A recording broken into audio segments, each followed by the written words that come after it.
Sir मेरा एक सवाल है, सीटीईटी और एसटीईटी अभ्यर्थी लगातार गर्दनी बाग में पटना की सड़कों पर धरना प्रदर्शन कर रहे हैं और कुडनी जो है सभा के दौरान वहाँ पे कार्यकर्ताओं के द्वारा कुर्सी चला दी गई है। इस संबंध में क्या कहेंगे?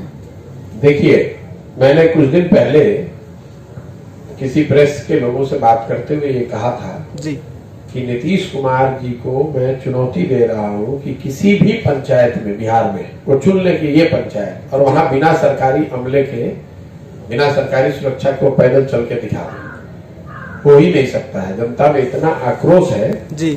वही चीज आपको कुढ़नी में दिखा, वो ऑर्गेनाइज्ड मीटिंग है जी, पार्टी के वर्कर और समर्थकों की मीटिंग है, उसमें भी लाठी डंडा कुर्सी टेबल सब चला जी।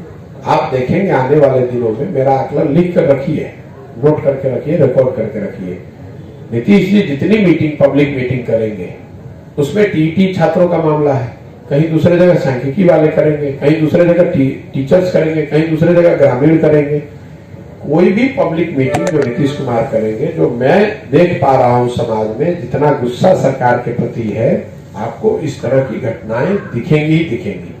वहां कुर्नी में क्या होगा, टीटी छात्र जो अपने इतने दिनों से गर्दनी बाग में आंदोलनरत हैं जी, बिहार में लाखों शिक्षकों के पद रिक्त हैं, शिक्षा व्यवस्था ध्वस्त है, और टीटी पास किए हुए छात्र बैठे हुए, उनको नौकरी नहीं मिल रही। एक और गांधी मैदान से आप कह रहे हैं कि हम 10 लाख सरकारी नौकरी दे देंगे, और दूसरी ओर जो लोग एग्जाम पास करके बैठे हुए हैं और रिक्तियां हैं वहां उनकी नियुक्ति नहीं कर रहे हैं, तो स्वाभाविक तौर पर लोग आकर अपना आक्रोश दिखाएंगे।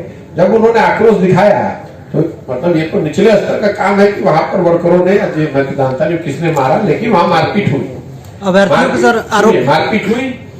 मैं आपको ये कह रहा हूं कि आपके लिए जो एक न्यूज है, मेरे लिए ये न्यूज नहीं है।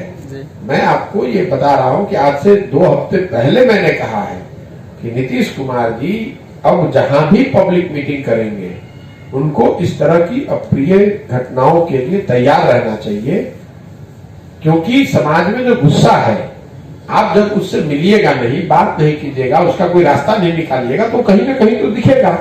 कहीं लोग नारेबाजी करेंगे, कहीं काला झंडा दिखाएंगे, कहीं कुर्सी चलेगा, कहीं चप्पल चलेगा, रोज की बात होगी। आप आने वाले महीनों को देखिए, नीतीश कुमार जी पब्लिक मीटिंग कर कहां रहे, ये पहली मीटिंग में निकले तो आपने देख लिया क्या हुआ, फिर दूसरे मीटिंग में जाएंगे फिर यही होगा।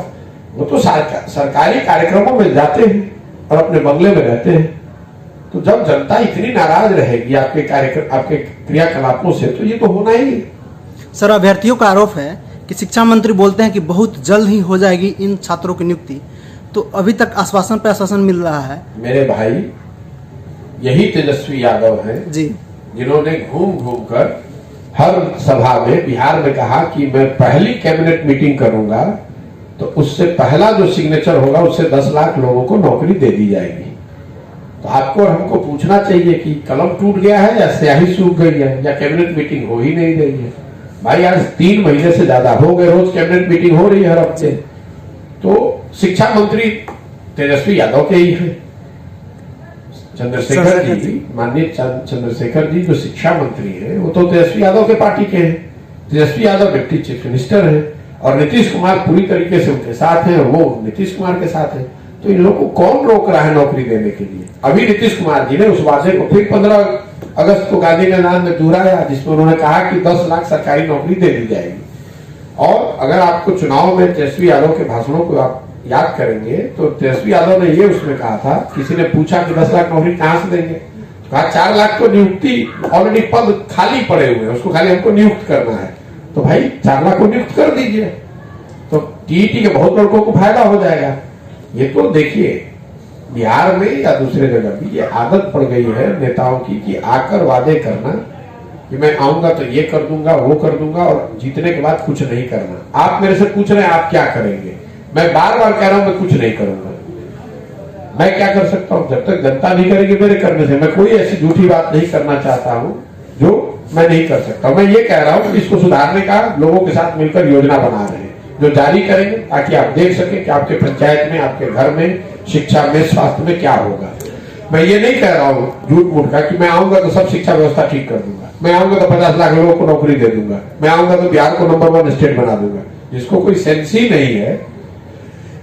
बिहार के में प्रति व्यक्ति आमदनी है 35,000 रुपए, और जो देश का नंबर 1 राज्य है उसके उसमें प्रति व्यक्ति आय है 2 लाख रुपए, कैसे नंबर 1 बना दीजिएगा?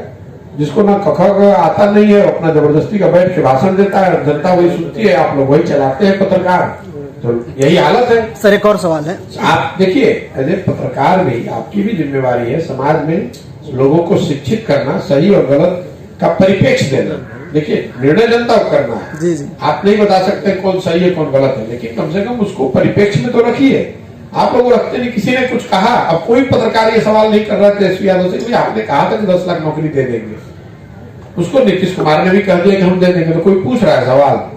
तो आप ज्यादा परेशान है कि कुड़हनी में कुर्सी चला कि लाठी चला। भाई वो हर मीटिंग में चलेगा। जब आप रोज झूठे वादे कीजिएगा, नीचे जनता त्रस्त है और ऊपर आप आराम से बांसुरी बजाइएगा, तो नीचे तो वो हंगामा होगा ही ना होगा। कितने दिन रोकिएगा?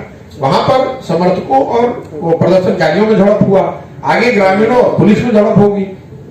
जब लोगों में आक्रोश है तो आपको दिखेगा ही। देखो मैं आपको दावा फिर रिपीट कर दे रहा हूं, नीतीश कुमार जी सरकारी सुरक्षा के बगैर कोई पब्लिक कार्यक्रम करके दिखा दे, और सरकारी सुरक्षा के बाद भी आगे आने वाले समय में जो भी कार्यक्रम करेंगे उसमें ज्यादातर आपको इस बात के लिए तैयार रहना चाहिए कि ज्यादातर इस तरह के कार्यक्रमों में उपद्रव या परेशानी या इस तरह की अप्रिय घटनाएं आपको देखने को मिलेंगी। सर आपके पद यात्रा के आज 63वें दिन है लगातार, और आपने पूर्वी चंपारण और पश्चिमी चंपारण के कई प्रखंडों में घूमे हैं। स्कूलों की स्थिति क्या है?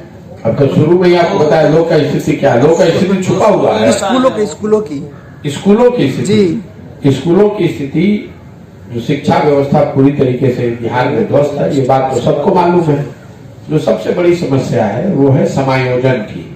जो फिजिकल इंफ्रास्ट्रक्चर है स्कूलों का, जहाँ बिल्डिंग है, स्कूल फील्ड है, बाउंड्री है, फिजिकल इंफ्रास्ट्रक्चर, शिक्षकों की संख्या और बच्चे, पढ़ने वाले बच्चे, इन तीनों का समायोजन मैंने अभी तक कहीं नहीं पाया है। मतलब जहाँ बिल्डिंग है वहाँ टीचर नहीं, जहाँ टीचर है वहाँ बिल्डिंग नहीं, जहाँ दोनों वहाँ बच्चे नहीं। ये भारी दिक्कत है। और बिहार में समतामूलक शिक्षा व्यवस्था पेपर पर बनाने के नाम पर, ज्यादा से ज्यादा बच्चों को पेपर पर शिक्षित घोषित करने के नाम पर, स्कूलों में एनरोलमेंट बढ़ाने के नाम पर हर जगह बिल्डिंग खड़े कर दिए गए। जहां बिल्डिंग खड़ा कर दिया गया वहां टीचर है ही नहीं, जहां टीचर है वहां बिल्डिंग नहीं है। स्कूलों में को जनरली आप समाज में कहीं चले जाइए, लोग सरकारी शैक्षिक संस्थाओं को खिचड़ी बांटने का सेंटर मानते हैं। वो पढ़ाई का सेंटर रह ही नहीं गया है, ना समाज की नजर में ना रियलिटी में। तो ये परेशानी आपको है हर जगह।